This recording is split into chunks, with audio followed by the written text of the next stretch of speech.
Well, good morning, good afternoon, or good evening, wherever you are watching or listening around the world. It's the latest in our series with myself, Martyn Lee, and Nick Raimo, EV Nick on YouTube, talking to the 12 Supremos of 2021 in the EV and energy industry. And if you thought our last guest, Robert Llewellyn, had a claim to be the electric vehicle OG, well, tonight Robert has competition because Nikki has been talking and making content about electrification longer than any of you have been thinking about it. Nick, good evening. How are you? Yeah, I'm good. And it's really great to have Nikki on because, it's a pleasure to work with a real, true journalist professional for a change. Unlike us two chances that are somehow still doing this. Nikki, welcome along to the show, and we really appreciate you giving up some time. What's the time where you are? It's just gone noon, which is why I have this excellent piece of polenta garlic flatbread that the wonderful Kate Walden-Elliott brought to the Transport Evolved Welcome Barbecue this past weekend, and she left it here. So I've been nibbling on that. It's new. It's kind of hot outside as well. It's about 30 degrees. See, you are a rare honorary American, who would give us it in our language, because normally it's like 80 or not, and I'm like, I don't know what this is in real money, so we can, you translated for us. You've done the thinking. Right, exactly. So, it's kind of weird because my kids, when they moved to the States, my son was, oh goodness, he would have been 12, I think, and my daughter was 11. So when we moved over, my son still stuck with metric for a while and then switched to imperial. My daughter, who didn't really care about measurements for anything, switched to imperial almost immediately, and she does temperatures in imperial. My wife speaks both. And I kind of go, oh, do I have to give it to you in imperial? Okay, I'll give it to you in metric. But of course, fine. I still use miles, and so we have to do miles and kilometer conversions when we're working on air, and we just write it down because I forget it all too often. But yeah, it's a bit hot. It's a bit hot. Oh, well, I mean, at least where you are, you kind of built for the heat because places have aircon and things. When it's the 1 week of hot weather over here, we can't cope. I mean, the train tracks buckle. We all just sit outside complaining about it being too hot, which is, a change from us all complaining about it being too cold. But there we go. Anyway, let's talk about electric cars. I was going to say, Martyn, you'd think that was the case, but we have no air conditioning in the state of Oregon as a default, certainly in the upper kind of Portland area. So I live in just outside Portland, Oregon. We're in kind of the Pacific Northwest. It's traditionally like UK weather all the time. It's wet and cold and wet and there. And then because of climate change, suddenly we're getting heat waves. It hit I'm going to do that British thing that British newspapers do. Oh, we're already hit getting a British 115 degrees Fahrenheit a couple of weeks ago. Have you noticed British newspapers do metric measurements until we get a heat wave and then go, it was 110 the other day? Do you know, if anyone wasn't sure we were British, now they're convinced we're British. We're talking about the weather. The weather. We're 5 minutes in. But anyway, it's so hot that we just have to put window units in and stuff. EVs. Wow. And I feel like we're sort of looking behind the curtain tonight, because although people can find videos of you, online where you're doing like the making of, or you're doing sort of more, vlogging style, we are used to seeing all the stuff you make being so polished and just like the telly. But tell people who are watching this tonight about the journey that you've been on to now to making this car, because it's not just you working on this, but for anyone watching this that wants to know your story. All right, so my story starts back in 1980 something, when I was a precocious little kid. So I was born at the end of the 70s. I know, I don't look it. I was born in 79, and I grew up the youngest of 3 kids by a considerable margin. My dad was a dairy herdsman, so he was paid to look after cows out on the marshes of the Waveney Valley in Suffolk, although I was actually born in Norfolk. And when I was probably about 4 or 5 years old, I saw a picture of an electric car in a book called The Tree of Knowledge. Do you remember that? Used to get it through the newsagents. It was a Yeah. thing you get in like weekly volumes, and then you kind of put it together, and then you have an encyclopedia that sits on your wall, because, you know, we're talking pre-Encarta here. And I would love to have the particular edition that had this Enfield electric in. And I remember seeing it had a cutaway picture, and I'm like, wow, that's so cool. I like electric things. I was always a nerdy kid, you know, and I'd kind of read my way through the fiction section of the local library bus before I was out of primary school. So I used to then read non-fiction books. And that was kind of a cool thing. I loved tinkering. My first electrical circuit when I was 9 was I went and bought some electrical components with my pocket money. I had a soldering iron that belonged to my dad that somehow I convinced him to let me use. And I couldn't afford breadboard, so I got some wire and a cornflake packet and poked holes in it, and then made an op-amp for radio. I've always been interested in radio and TV ever since I was really little. And then fast forward to the 90s, where the early 90s, when we had that really terrible flood in East Anglia about 91, 92, that flooded the marshland that my dad grazed the cattle on. And the farmer said, we can't afford to keep the cows anymore because there's nowhere for them to eat during the summer, because it was salt water that flooded a freshwater marshland and basically killed everything. So they sold the cows. Dad lost his job, and I had to move to just outside of Norwich. And that was kind of a gut-wrenching moment for me, because I loved growing up in the Waveney Valley. It was very bucolic. And then suddenly I'm in this less fun place. I mean, we went to a farm just outside Norwich, and my mum still lives there, but it was a very different experience. And then kind of that started that ticking off. What caused that? All of the other major events, obviously, like the infamous hurricane and all of the big snowstorms, these once in a lifetime events that seem to be happening more frequently. So I went to music college.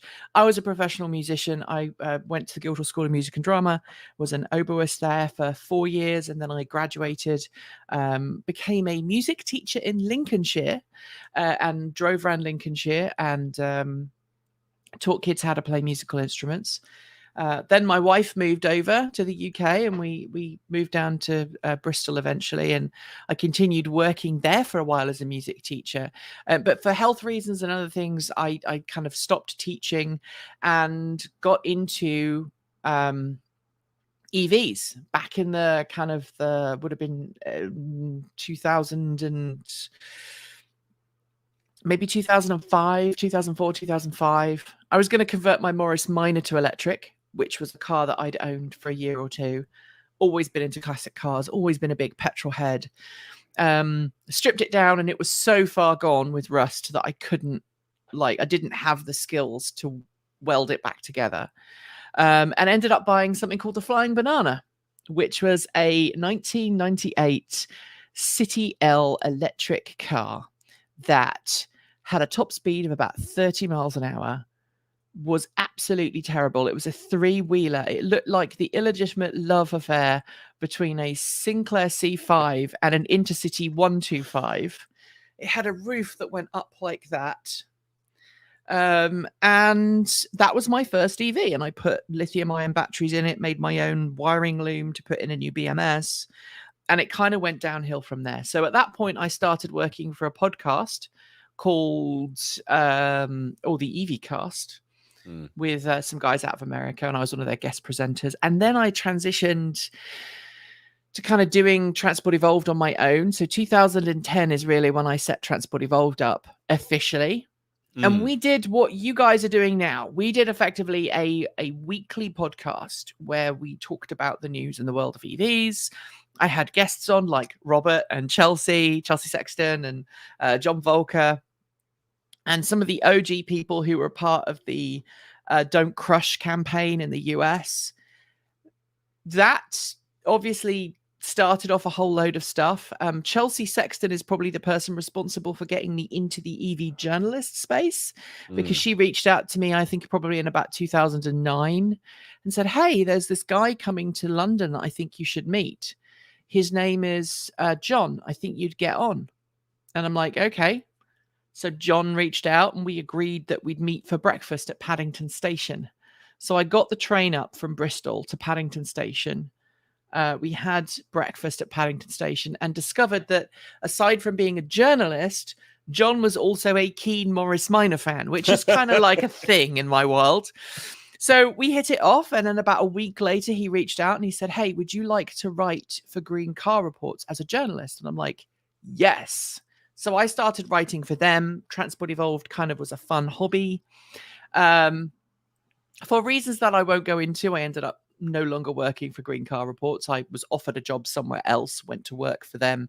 That job didn't work out. And unfortunately, they'd replaced me with someone else, even though it only took me a couple of weeks to realize that I'd made a bad career choice. So I started to put text-based news on Transport Evolved, as well as the podcast. And then in 2013, I came up with an idea with the wonderful Mark Chatterley. Hello, Mark, if you're watching this. He's based in Gloucester, called TEN, Transport Evolved News. And the idea was it was a pun. It was supposed to be 10 minutes in length. But if you watch 10 now, it's nearly 20 minutes in length because we have so many news stories to cover. And that's kind of the path that we've gone. I had previously worked for a while in tech journalism as well. So I'd got a kind of a semi background in tech journalism as well. I'd worked for Mac Format back when they used to have the magazines. I was their disc editor and I used to do their tech tutorials.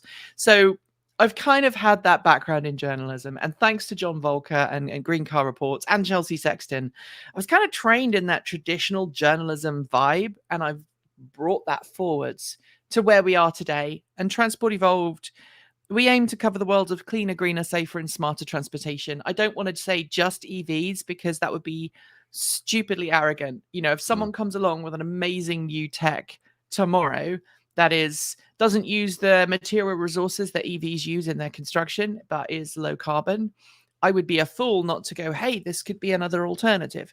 So we've always wanted to cover car technology and help people away from fossil fuels and towards something that is better for the planet and better for their wallet. And I guess that's where Transport Evolved is today. We currently have 2 full-time members of staff. There's me and Erin, who is our animator and PA. And then we have 3 3 part-time hourly staff. That's Kate Walton-Elliott, who's a good friend of mine. We worked together for years. We nearly had a TV show together back in something a long time ago. We used to nearly had a TV show together with Granada. That was going to be about classic cars, not EVs. And then we have Kit, who is our social media manager. And then we have Winter, who's another recent hire, who's another presenter who works on the channel. And eventually we want to grow it even more, but we're not obviously at that point yet. So you've got a full journalist background. You did a little bit of proper writing, and then you decided to go on the young hip YouTube. What made you go from being turning it into a hobby into a full-time sort of YouTube career? So the transition kind of started in 2010 because I adopted my 2 kids in 2010, 2011. And so I needed to be around during the evenings and when they were at the local primary school. And I was working as a music teacher originally, but I hated the paperwork and I hated the politics. I was one of those teachers who, if you turned up to the lesson and you'd done the work, great. If you came to the lesson and went, I really don't understand, I've tried really hard and I just don't get it, and they were willing to listen and learn, great, good job. But I left teaching because it became apparent, especially in the music world, that lots of parents give their children expensive music lessons. The children couldn't be asked to practice, had no interest in learning. And I have no interest in teaching someone who doesn't want to learn. I have it's like willful ignorance is one of my biggest buttons. You know, if someone is being willfully ignorant about something and they're not willing to change their mind, they're not willing to think about something critically, then forget it. So I wanted to have a different career. I've always been interested in radio. So I don't know if the BBC were willing to acknowledge this, but back in 1994, actually 94 through 98, I used to work at the local radio station. And when I say work, I mean I was a teenager who was there, who was allowed to do things, and I wasn't paid, but they let me do stuff that probably they shouldn't have let me do. But I used to work at the local radio station, so I've had a background in radio and broadcast before as well. So I kind of just pulled all of those things together, and I don't mind being on camera. I hate looking at myself on camera, and I hate editing my own videos, but I enjoy explaining things to people. That's why I do what I do. Yeah, but Martyn used to work at a little small local radio station at one point, didn't you, Martyn? A couple of them. But it's interesting. You go back to the 1990s in radio, and when you start out, the hope for some people that want to be a presenter is that maybe you'll get to do the weekend overnight show, and maybe if you're better, you can do the weekday overnight show. But ultimately, the gatekeepers of that decision were middle-aged white men, and the media landscape has changed a lot, but really the cultural hegemony that they were interested in maintaining was that middle-aged white men would control that sort of pipe of talent coming into the industry. And so that's just the way it was. And so thank goodness so much has changed, and so much still needs to change. I can't believe I'm saying that in 2021. Gosh. But you have, with YouTube, podcast, etc., you have a way of reaching a global audience, and there's nobody who is that gatekeeper for you. So you've created a business around telling stories about something you're passionate about, and you've managed to, thanks to the internet, but if it hadn't been for the internet, so many people wouldn't be able to tell their stories. And so that's what I find, really interesting about your journey, your business, as it's become. But it was a passion about telling a story about something that you cared about. Yeah, absolutely. And, in the UK, there was not so much pressure really, because my wife ran a business. She was an IT consultant, and so she was effectively a freelancer, and I could be a freelancer. And because of UK law, we were able to have an umbrella company that basically combined both sides of the business. And so there was not a huge amount of pressure on me to make a huge profit, because it was like, I'm providing a service and we are earning enough to make ends meet. That's really all we cared about. But then when we decided to emigrate to the US in 2015, things changed dramatically. So for those who don't know, my wife is American, as am I now as well, although I don't sound it. I'm British and American. The process of naturalization is a weird one. We can go into that at another time. But when we moved, I guess, back to the US for my wife, or to the US for me, because I was married to an American, I was eligible to work and I could get a visa. But I really didn't want to go back to working for someone else. I'm kind of a bit of a free spirit. And so I turned around and I said to my audience, okay, look, in order for me to survive in the US with Transport Evolved, I need to turn it into a proper business. I don't want to be someone who is funded by ad placements and sponsorship deals. I'm not an influencer. I want to be a journalist, and I want to try and give people the information they need. So I turned around and said to my audience, so what we're going to do is we're going to use something called Patreon, which was in its really early days back then. We're going to do a Patreon, and I'm going to try and minimize the amount of ads that we have on our channel. We'll give you perks. And if you support what we are doing, I will be able to continue to do this and make it a full-time job. How about it? And the EV owning community responded very positively. And that's what's enabled us to grow the business. And it's why we keep tight reins on stuff. It's why we don't do a whole lot of sponsored content. And it's been wonderful seeing Robert's channel grow as well. because I remember having that conversation with Robert. I think I was the one who said, Robert, you need to go and look at Patreon, because I think that will give you a gateway into doing more independence. Because back then he was doing a lot of heavily sponsored stuff. And I seem to recall that conversation we'd had, I can't remember which event it was. I mean, we've known each other since 2007, I think. So, that conversation about going away from linear TV and radio, as you said, Martyn, and going towards something that's more independent. And there's been positives and negatives to that. Let's not kid ourselves.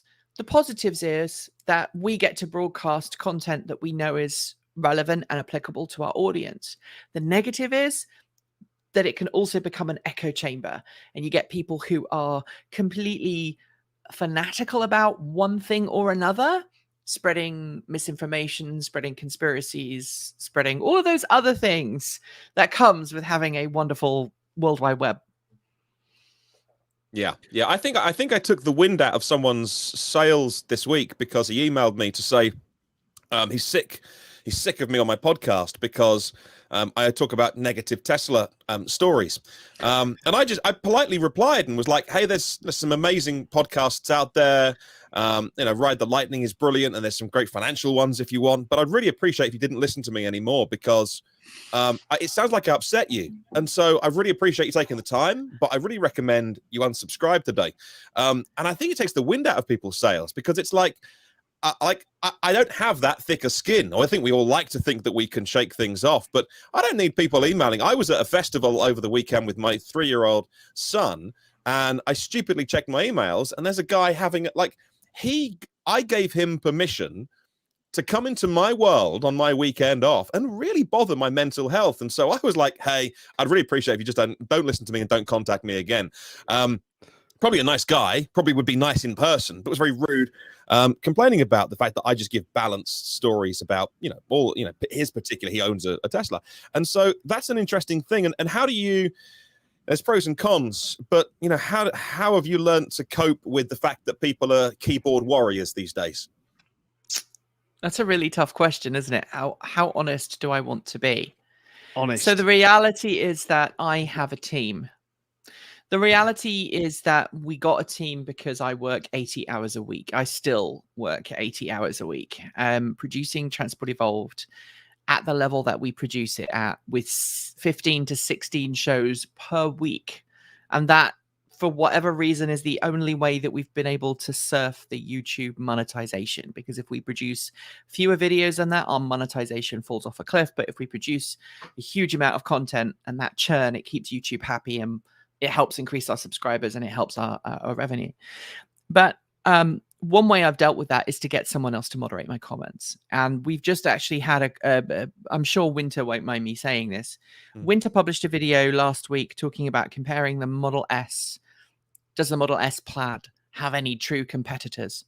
And it was a really cool video. And, we now revise the scripts and we try and QC everything, although sometimes I fail in that regard. And he said, he came into the chat that we have, our private chat, and was like, I don't think I'm going to read any comments on any video that I make again, because it's just negative. Wow. Because so we now have an agreement, a mutual agreement, although I'm really bad at sticking to it, where whoever is actually presenting doesn't read the comments, and somebody else on the team reads them, or at least vets them, so that you don't read your comments immediately, because the amount of hate that we do get on a daily basis is tough. And for me, it has been soul destroying. I don't even know how to phrase it. Yeah. I have to say that I've read some of the comments that you've received on a new video, and I mean, I hope you don't mind me saying, but you are part of the LGBT community. Obviously, you mentioned your wife before, so yeah. But you receive some of the most homophobic comments I have ever seen in my entire life. Ever. Homophobia and transphobia, and actually a little bit of a scoop for you guys, and I hope the guys don't mind me saying this. I might get told off by my team, but Transport Evolved is changing our logo officially next week, because we changed it for pride, because 90% of our team are in the LGBTQ spectrum. Mm. or they are a family member of or a partner of somebody who's in the LGBTQ spectrum. And so we changed the Transport Evolved logo to include the Progress Pride flag and the colors from that. And we've had such support over that change that we're keeping it. But as an out woman, trans woman who is also gay, I do get a lot of comments, and my body image has suffered. I know that my mental health is probably the worst it's ever been in my entire life. And I grew up, I was an early kid. I got a lot of hate at school. I learned how to deal with that, especially being a musician and not being kind of one of the sporty kids. And even, being an out person online, not on video, was pretty tough. For those who don't know, without going, hugely into my background, I transitioned when I was, how old was I? 19, 20 when I transitioned. So I've kind of lived this life now for half of my life, more than half of my life. And so I'm used to people dealing, with the transphobia comments. I will say, though, without a shadow of doubt, transphobia and the homophobia has got markedly worse in the last 4 years. I wonder why. Yeah. Oh, So, well, and that is, it's yeah. At least So, you didn't get 4 more years, eh? Yeah. Yeah. It's interesting how communities are becoming more entrenched and echo chamberish. If I look at an example where, I love Formula One. I know I love electric vehicles. I love clean green technology. I love Formula One, right? So bit of a conflict there. But over the weekend, they were racing in Hungary, and Lewis Hamilton came out very strong with messages of support for the LGBTQ plus community and the treatment of people in that country. Sebastian Vettel, a multiple world champion, wore a t-shirt in support.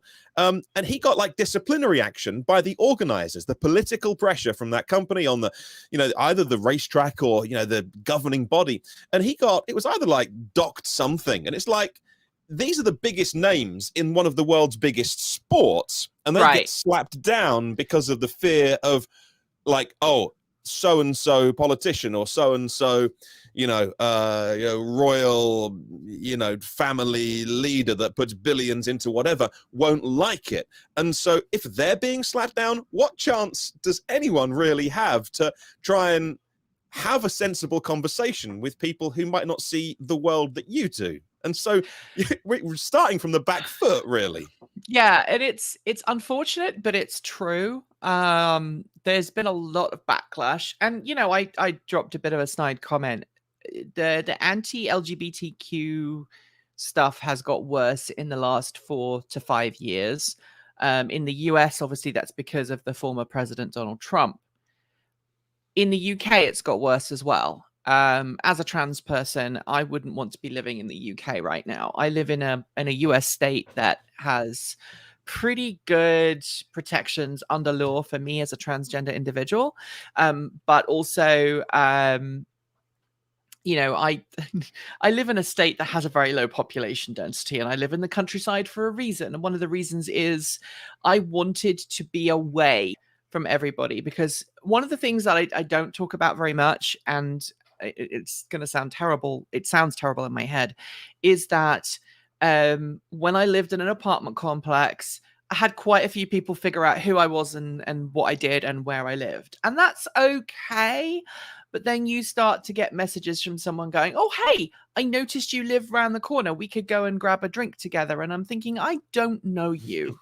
And as a member of a minority community, we have to guard everything, because there are so many stories of people who didn't, and bad things happened. So living out in the country allows me some anonymity in that regard. And I had a panicked moment a couple of months ago. I was on my driveway with the ID4, and somebody drove by and stopped because they saw the ID4 and they wanted to ask me questions about it, thinking I just purchased it. Then when they saw me, they realized who I was. And in the back of my head, while I'm smiling and talking to them, I'm like, I really hope that you're not one of those weird people. But, the comments do get to you. And I try and be sarcastic. I try and kind of draw in on my sarcastic, but I've also had my team tell me off and go, no, you really shouldn't be responding to this person. No. You can vent to us if you need to, but I think it's the same for. I would hate to say it, but I think it's easier for a middle-aged, cisgendered white dude to make videos about cars than it is anybody else. And kind of, if you are a woman making videos about cars, it's going to be harder. You only have to see the crap that Simone Yurt's got for her truckler video.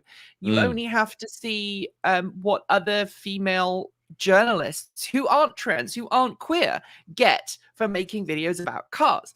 And unfortunately, the world of cars is extremely sexist, extremely brotastic, and kind of you have to learn how to survive in that. Yeah, I mean, wow. I've got to admit, reading your comments, I mean, I've got friends who are part of the LGBT community. I won't go into full details because this is a public forum, and that's their story, right? About their life, yeah. But because I'm that close and they're really good close friends, I read some of the comments that you see, and I see that as a personal attack on me. And if I was, I don't know how you stayed so strong and carried on with the YouTube channel, because personally, some of the comments I have are bad, but they're not personal. They're just.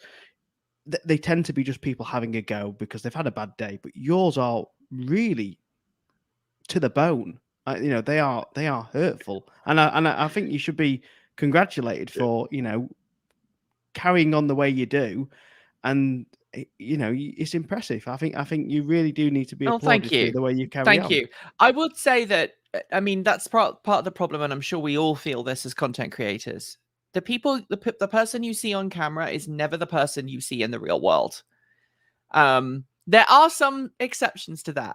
I genuinely believe that Robert, I love him to bits. He is such a wonderful, kind, generous person. And apparently, according to my daughter, he also makes a mean cheese toastie because he made her one. He made her one once at his place. But he is about as close as I think anyone gets to being exactly the same off camera and on camera. But even he has a TV persona. And I think we all have an on-screen persona. The person you talk to on screen, that you see on screen, is very different.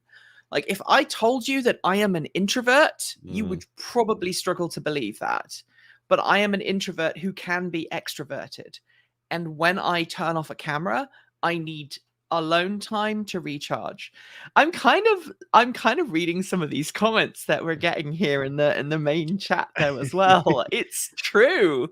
Like someone said, when you want to be away from everyone and live in the country, and then expose yourself, really. And I'm like, yeah, but I don't talk about exactly where I live. But that's a really interesting point that person's making, because absolutely, that you should be able to do what you want with your life. If you're not hurting anybody else, you should be able to make the content you want, but also you should be able to carry on with your life. Now, I spent my career pre-podcasting and from a big overlap as well, working in radio, which does grant a huge amount of anonymity, especially when you're not working at local level, where you end up going to Fates and opening a garden centre, and you start to know people. But then when you get away from that and you work at... So unless you're a famous radio presenter, then I had a wonderful level of anonymity. I have 2 Facebook accounts. So I have the Facebook account for me, and then I have the page that I have, that I had to have because of social media, but also, the same with Twitter as well. But I never, ever shared my personal details. So it's exactly to that person that made that comment, exactly the same. I was able to do what I wanted to do, but I never shared the personal details of my home life. There were periods of time when I was doing like breakfast shows where you've got to take everything on the air, because if not, you'd have no content. So you got to talk about, my wife did this to me, and those kind of crazy zany breakfast show things. But outside of that, I really never took my personal life on it, and I don't take my personal life hugely onto the podcast. But that's everyone's right. I'd say to that person, that's everyone's right to keep public what they want and still be able to communicate, tell stories, evangelize for something that you strongly believe in, which comes full circle where we started, which is your story, your early experience, which is kind of climate change and the impact that we have on, on the planet. So yeah, I think that, well, that's how I would explain that away, that you can do both things. Exactly. And it's interesting because we often get a lot of, and going back, this circular discussion, going back to the comments we get about people get very offended when I or Kate or Winter brings up our partner. So for reasons that are just purely coincidental, myself, Kate Walton-Elliott, and Winter are all in same-sex relationships. So when we are on camera and we are talking about our own personal vehicles, we all own EVs and drive EVs, we will say my wife or my husband in relation to our same-sex partner.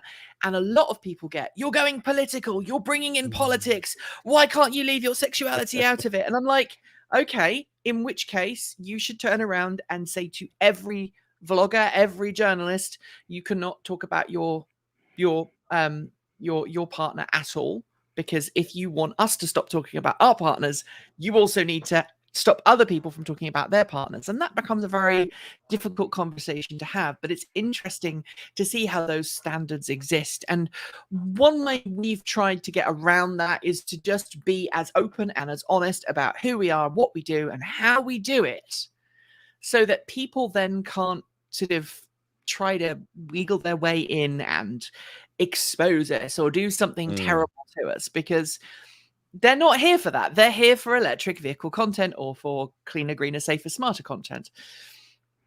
Yeah. And one thing you're talking before about your Patreon members that, help keep transport alive and help you, grow the channel. But you forgot to mention your number one sponsor, which is obviously the oil industry, which are paying you thousands of pounds of money because, obviously the oil industry are going to sponsor someone who drives an electric car and has been talking about electric cars for longer than most people realize they exist.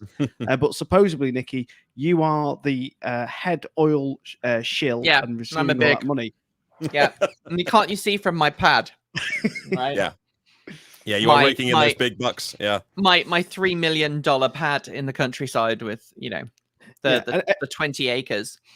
Have you noticed that some of the nasty comments you receive tend to be on certain videos more than others? Or I'm going to give you 3 guesses. Yeah. And that, so how do you feel about those channels or the content creators out there that only make content to stay inside a kind of a bubble, an echo chamber, not because they want to, but I know people who know that a certain type of content will get 80,000 views, another type will get 5,000 views, so they now just play to the crowd, even though they're not being true to themselves, and yet they're making like 6 figures, and but they just know that it's a game, but they've worked that out, and they've got no interest in trying to be honest. They're just making money out of it, because if they just talk about Tesla all the time and say that Elon Musk is a genius, he's saving the planet, they're going to get more views, and the comments are just all reinforcing as well. Right. You've got no interest in doing that though, because you're as a journalist. Right. So one of the things that's really important to us is journalistic integrity, and as a rule, nobody who works for the company has any shareholding in any company that we cover.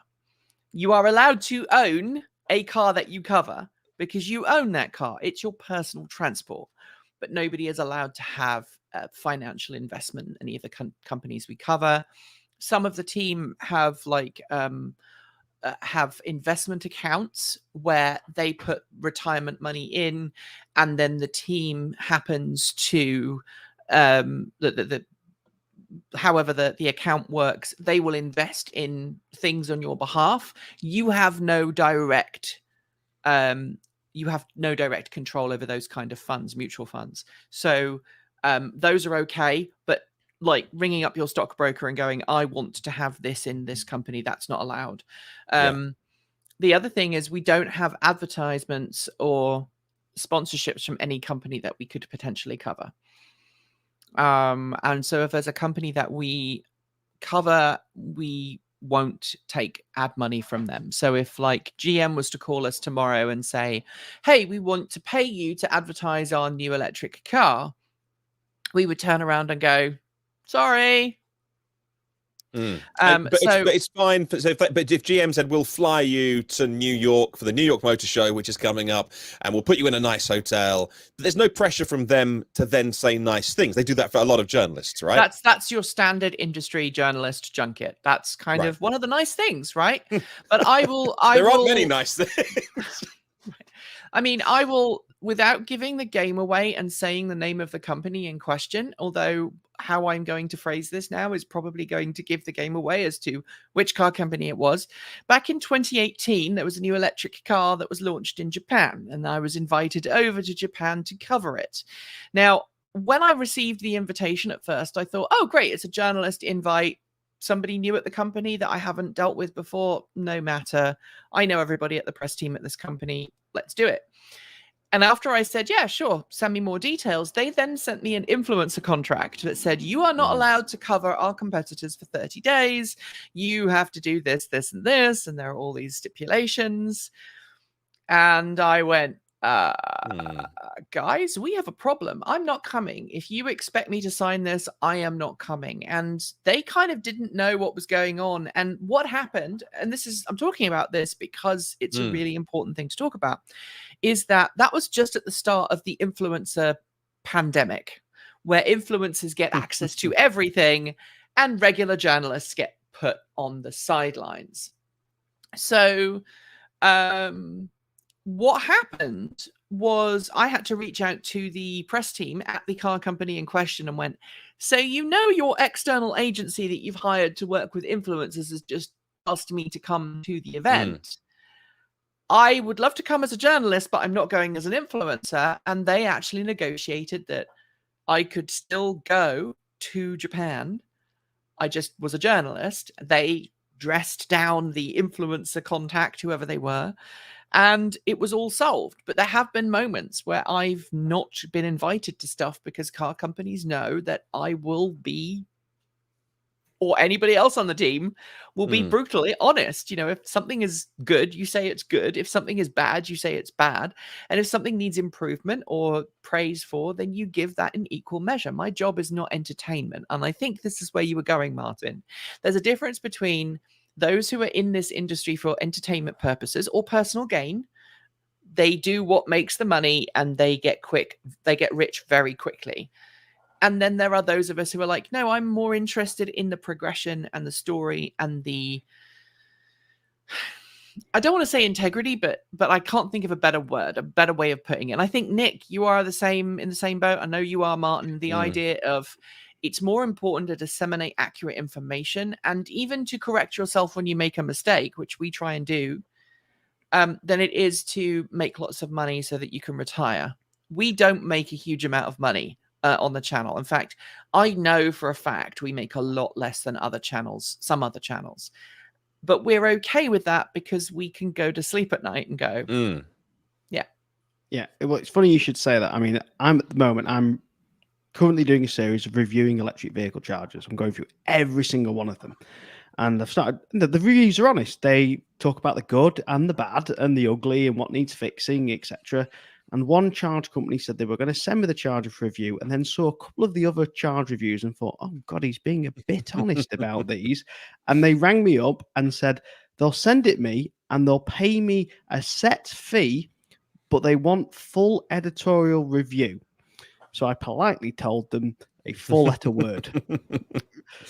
And they've never sent it. But I mean, at the end of the day, you just summed it up. Integrity as journalists, and I'm not a trained journalist. I've not got that history, but I have a feeling that I have a responsibility to the people that subscribe to me. That they put their trust in me, and we should put our trust in them. And I think one person who I've got to congratulate is Rich Rebuilds. He built a Tesla network of Tesla fanboys and Tesla fans, and then completely ripped Tesla apart in honesty, that there's bad service and everything that's gone wrong. And instead of flowing this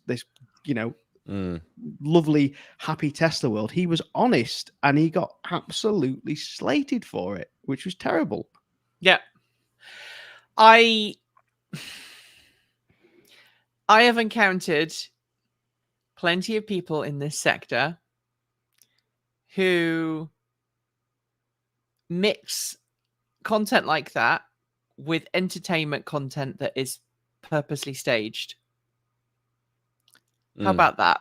Without naming names, without pointing out people, because I don't want to put a target on my back. But there are people in the world who make content who do like the old Top Gear used to, who were like, we're going to tell this story, we've decided what we're going to say, and therefore we're going to go out of our way to make it happen.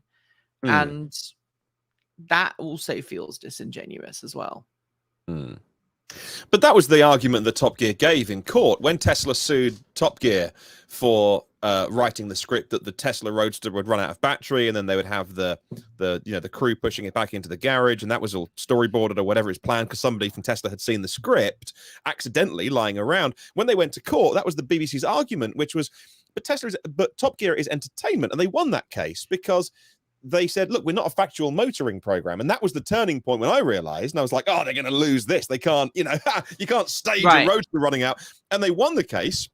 And Elon's obviously still bitter because they were like, well, no, we're entertainment. And that was the turn. And then I've met people over the years. I met a guy who was a writer on Top Gear, and it was his job that if during the filming of the episode, if one of the hosts delivered the script as it was written, all the lines are written, and it didn't get a big enough laugh in the audience, they'd stop shooting, they'd pause, he would rewrite that joke, and they'd start again and do it, and they were, oh yeah, Jeremy's so funny, or whoever it was presenting whether maybe it was Matt LeBlanc, but whoever it was writing, and then you think, oh right, it's just all fiction, but it looks beautiful, and they're in the French Riviera driving supercars, and it's all in gorgeous 4K, but it's just like it's fodder to eat your dinner to, but it's So I guess now is a good time to let slip what happened with Kate and I when we did Life in the Old Gal, which was our TV show that we never actually produced. We filmed the promo for it.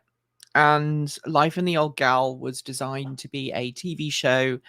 I think we kind of worked with, it would have been 2004, we worked with Granada on it. And the idea was that we were going to teach university students, because we'd literally, we'd both graduated sort of 2-3 years prior. So we were in our mid-20s. We were going to show people how to do up classic cars on a budget and keep them as affordable daily drivers. And the promo we shot with Morris Minors, because that was the car we knew the best.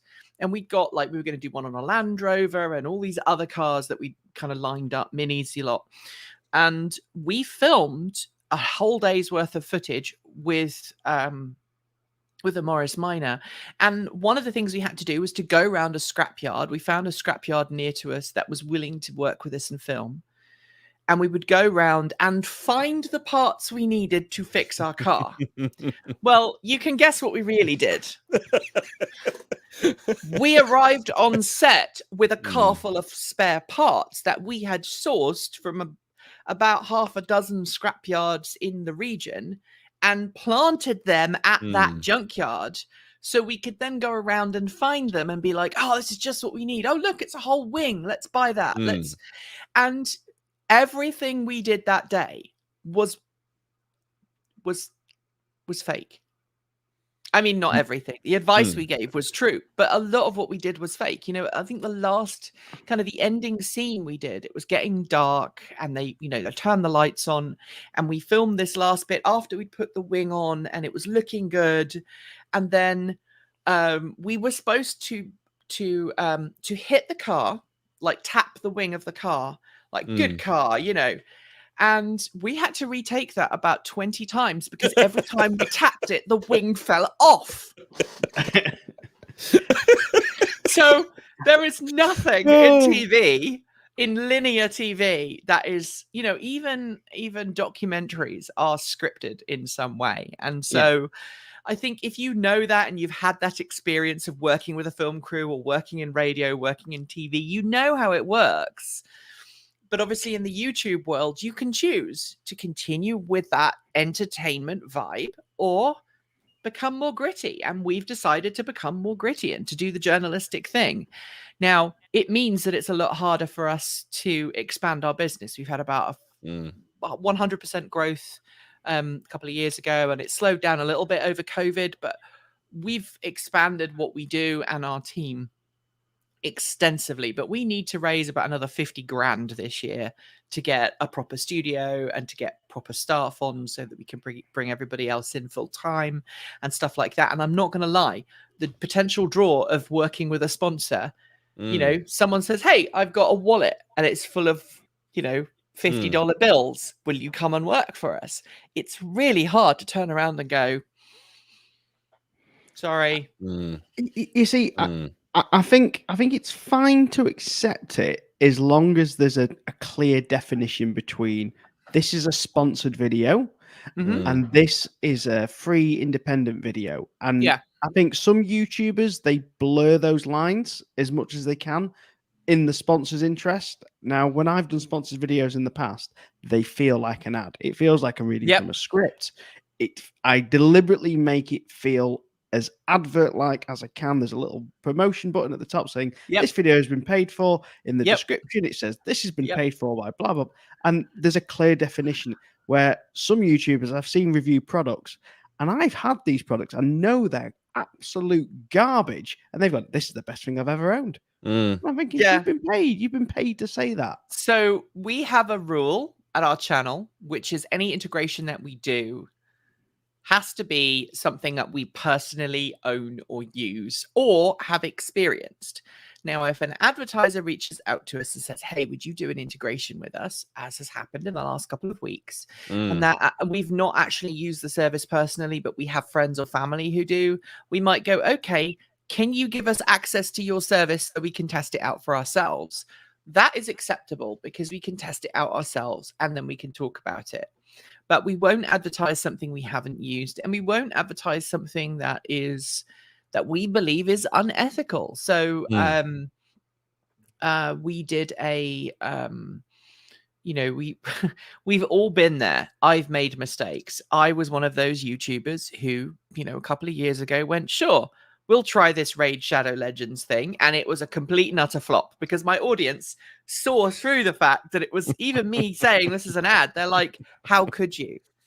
And I think I'm so glad that Transport Evolved's audience did that because it kept me honest and it kept us honest.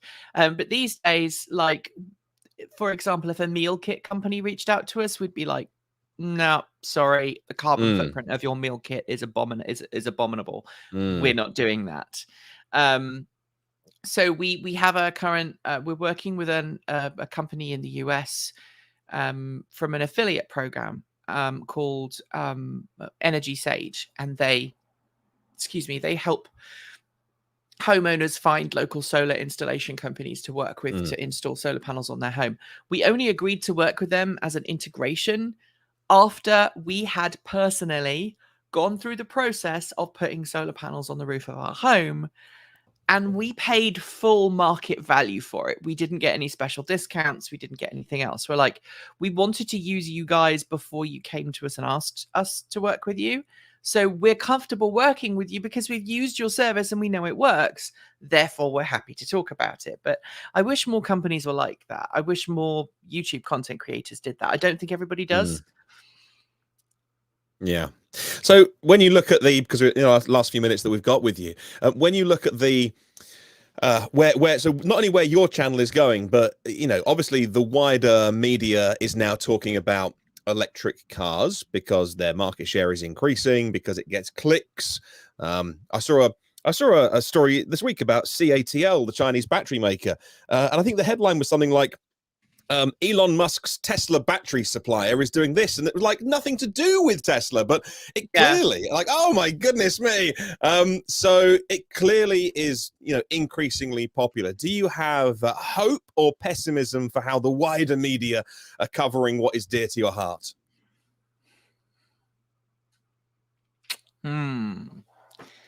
I think battery breakthroughs are a big problem.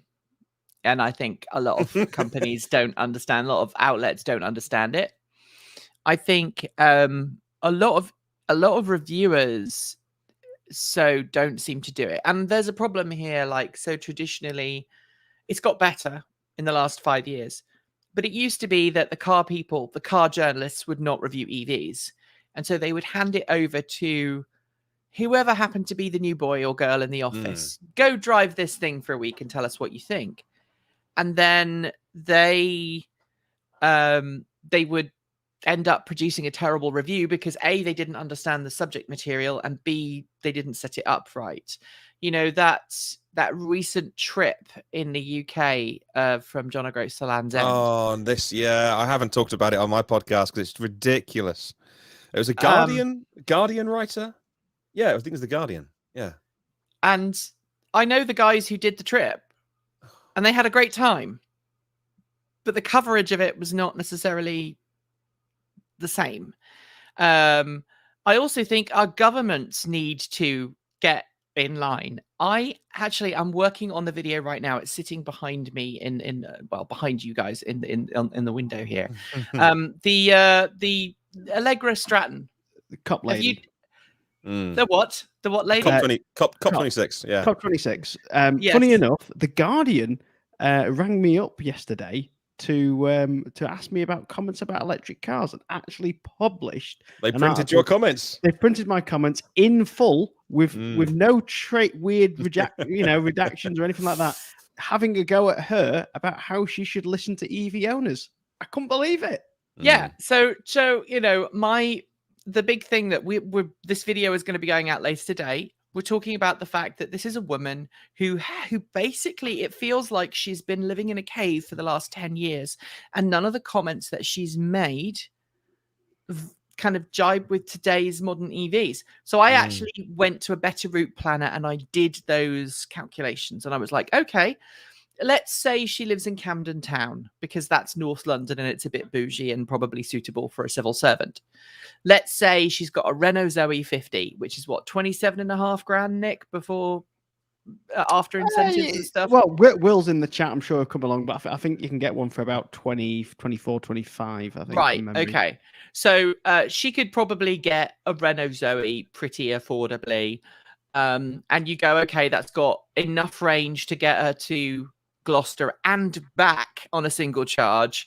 She can get to Wrexham, which is North Wales, on a single charge. She can get to the Peak District on a 15-minute rapid charge. And she can get to southern Scotland, which I went, okay, let's say Edinburgh, with a 45-minute charge. And if she was to buy like a Volkswagen ID3, which has got a faster charge rate, she'd be there and jobs are good. And she comes out and says, oh, well, I think I would need multiple long charging stops, and I'm not going to buy an EV unless they can charge in less than 30 minutes. And I'm like, lady, have you been paying attention to Tesla? Like, you could buy a Model 3 and do that trip and only spend 20 minutes charging, or even less. And that would be if you drove it like you stole it.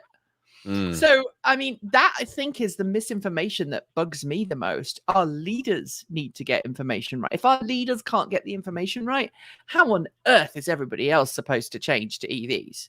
When they came out with the 2035 becoming 2030 ban in this country, they're only EVs are allowed. It was a wonderful announcement until somebody said, "Oh, okay, so only EVs? I mean, like plug-in hybrids or hybrids as well?" And they were like, "Oh, we'll get back to you." And then within a couple of days, they issued a new statement. Oh, yes, only going to be cars with a plug socket, and then they're all banned. And then someone's like, "Oh, well, how far have the plugins? If you've got a 10 kilowatt hour battery, is that enough, or are they going to do 50 miles?" All right, no, we'll check with the press office and get back to you. It's like, like even they were making it up as they went along because it was a really Right. good headline. Like, oh, it's 2030, fantastic. Like Boris won't be in power then, but it sounds good now. It's like, yes, and so obviously the car industry was up in arms of what are you doing? And they had no idea what they were announcing, and they still don't have any idea. All they've said is that it'll be banned 2030. Cars that can go I think the phrase is significant distance on zero emissions. So they haven't been. They've been tech agnostic, so hydrogen or whatever, but a significant distance.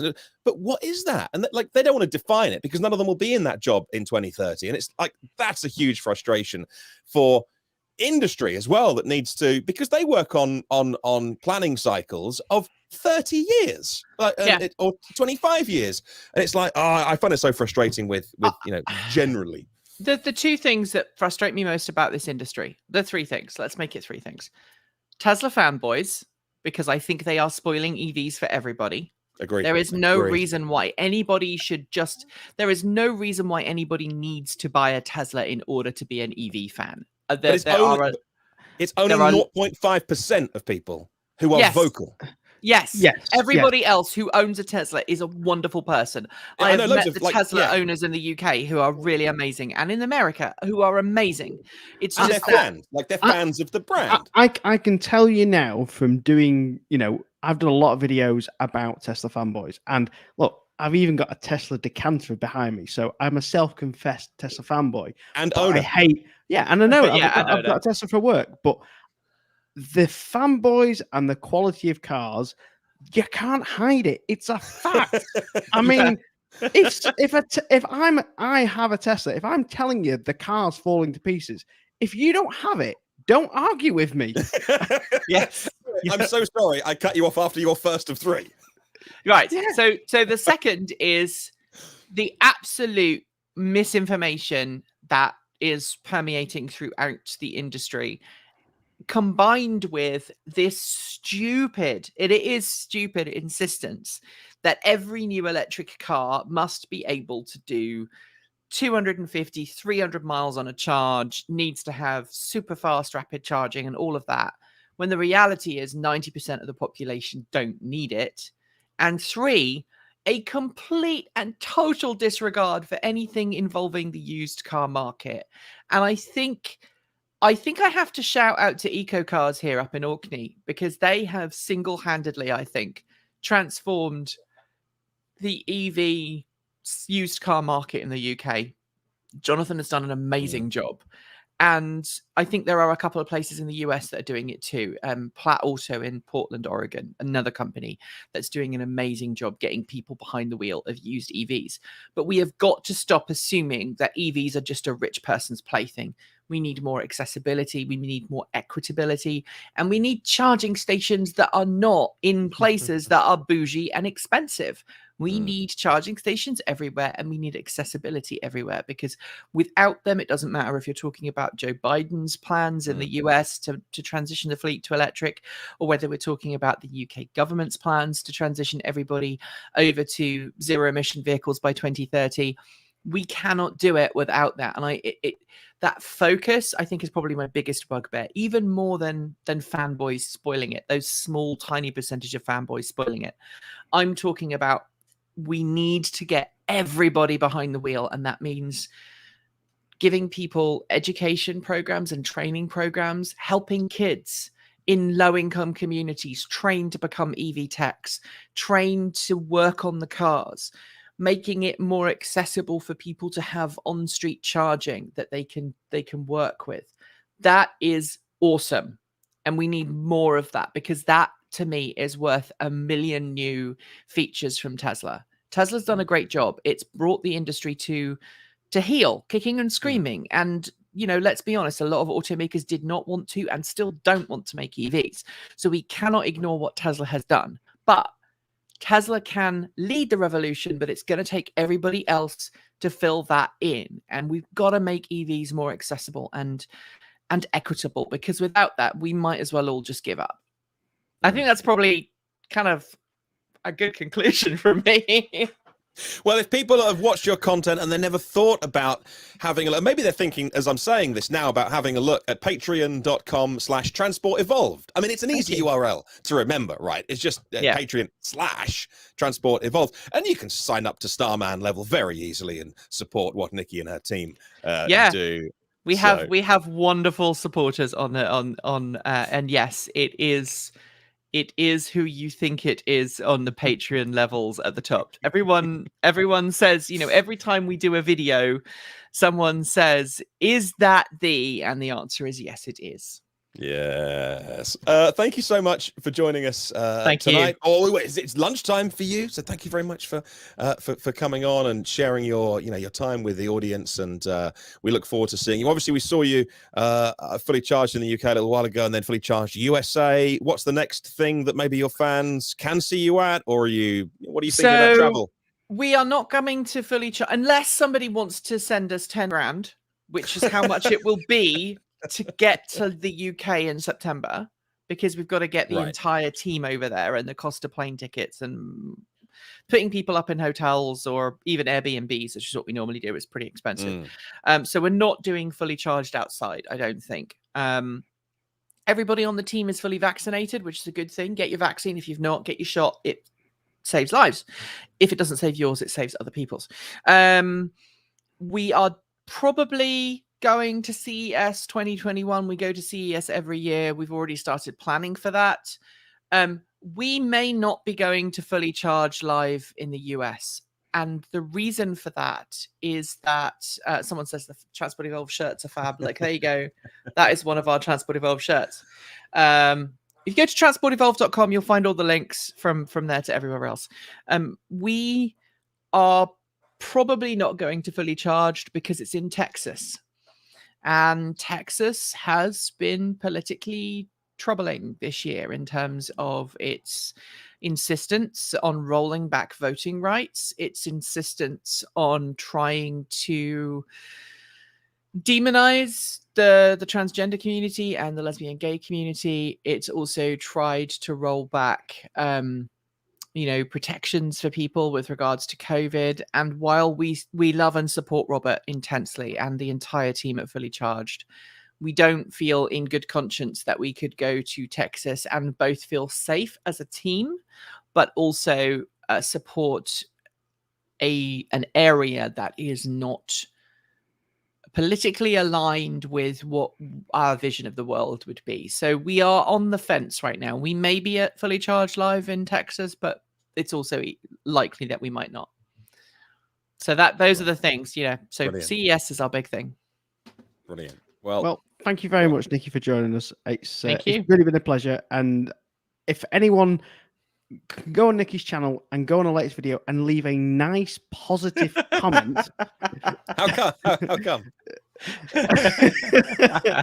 That would be great. Just nice. Just everyone right now, go on the channel and go and leave a nice positive comment. Find a negative comment and put, if you are a Brit, this is only if you're British, because there are some nations around the world don't want to be racist, but there are some nations who don't understand sarcasm, and Brits do.